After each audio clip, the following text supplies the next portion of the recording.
Bordeaux Gazette? Ça va, parce que Sud-Ouest, alors, tu vois, j'ai plein de choses à leur raconter. C'est vrai? Oh, On s'en fout, on les connaît pas. alors là, ils sont pas aimables.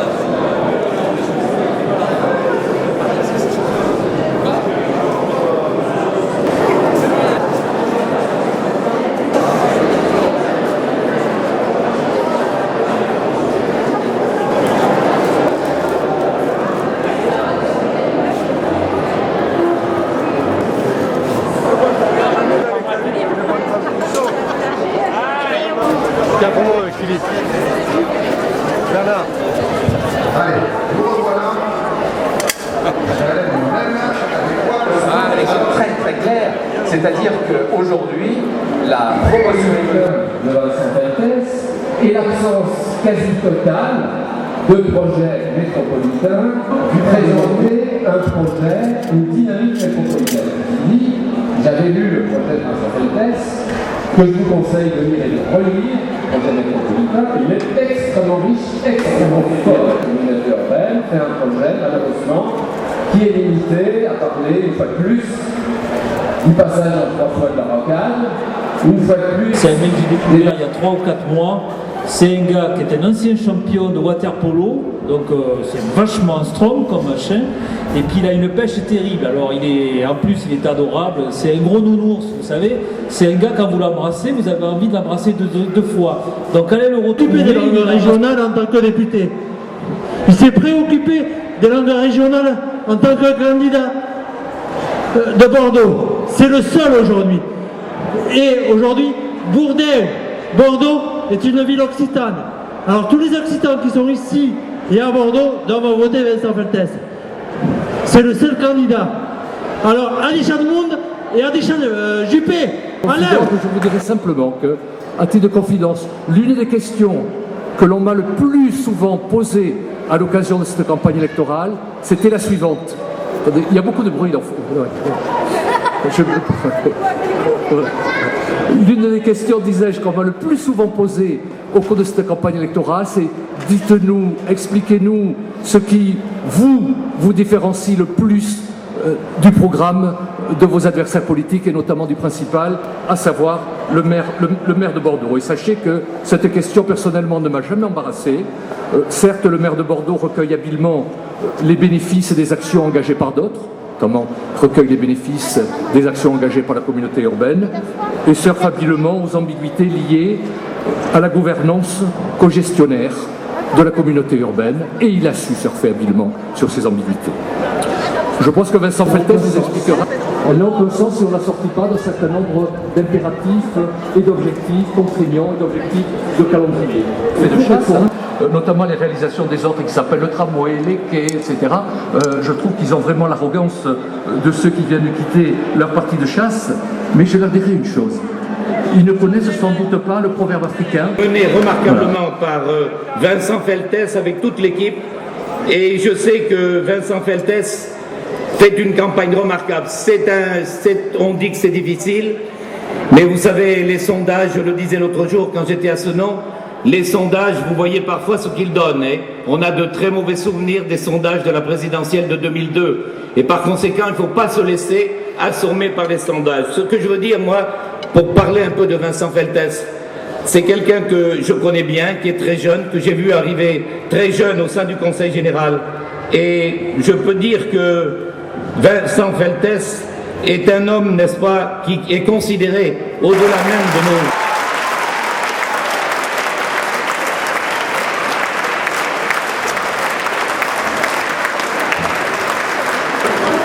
Quelques-uns à venir ici vous dire tout ce que nous espérons. Juste quelques mots pour évoquer avec vous ce que j'appelle cette jubilation permanente, c'est-à-dire ce plaisir que nous avons, élus de gauche avec vous, amis de gauche et progressistes, à être là, toujours plus nombreux, toujours plus solidaires, toujours plus soudés, pour donner encore et toujours.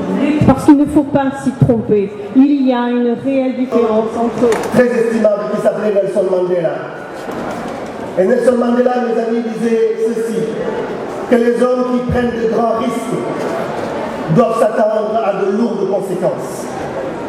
Eh bien, mes amis, aujourd'hui, Vincent Feltès, dans le combat qu'il mène à Bordeaux, dans ce challenge qu'il est en train de relever dans cette ville, eh bien, mes amis, Vincent Feltes prend un grand risque. Et je sais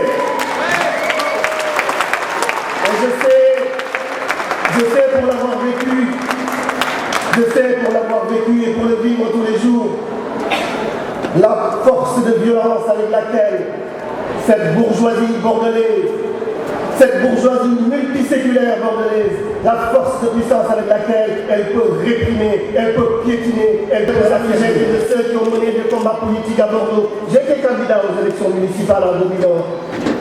Ça a été un combat extrêmement difficile et compliqué. Mais quand j'ai vu Vincent Feltes petit à petit arriver dans Bordeaux, quand je l'ai vu avec une instrument de valorisation, un instrument d'exploitation, je vous remercie et vive Vincent Feltes.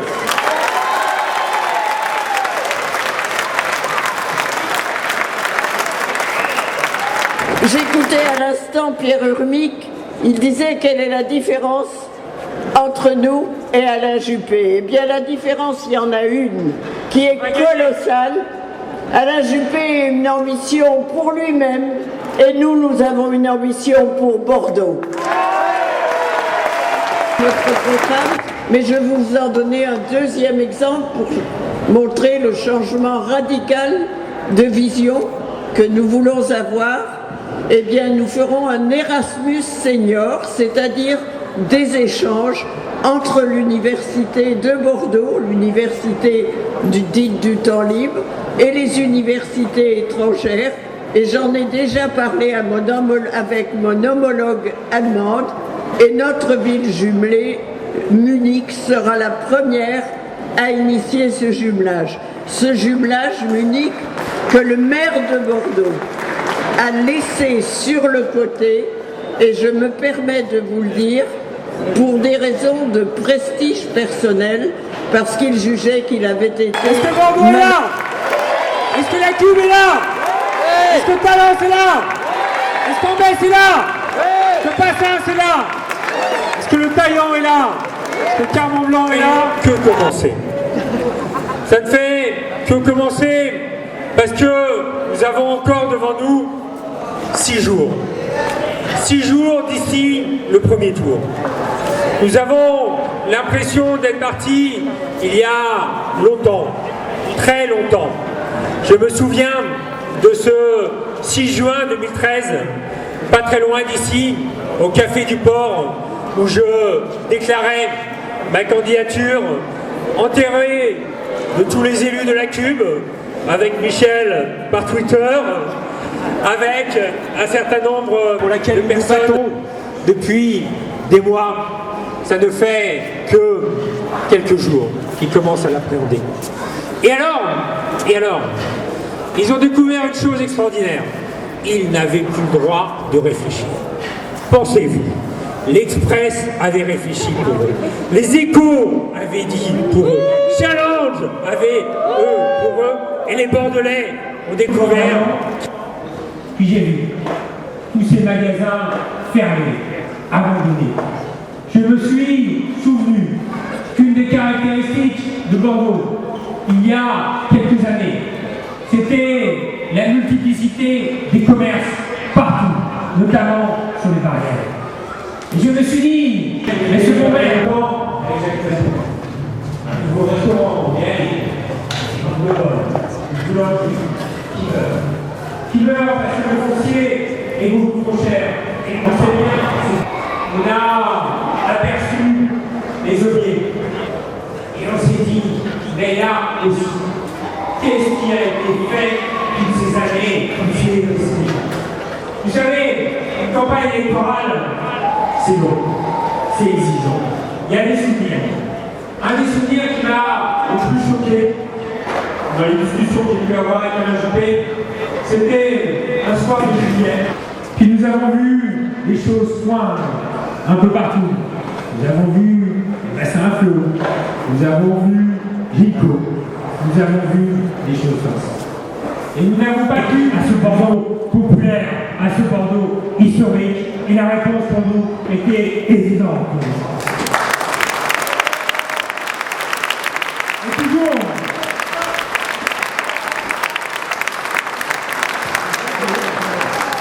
Et toujours, du haut du Grand Parc, en voyant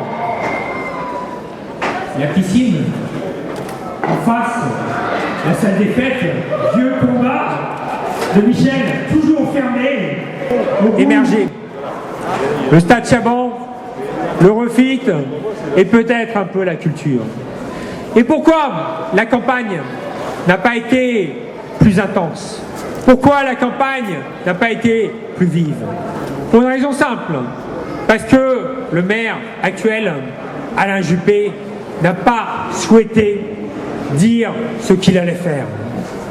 N'a pas souhaité, on ne sait rien, ou quand elles sont évoquées, quelques mois après, elles sont révoquées, j'allais dire. Dans une ville où l'urgence s'accélère, et on le voit bien aujourd'hui avec les problèmes de pollution, croyez-vous que l'on peut se présenter devant les 250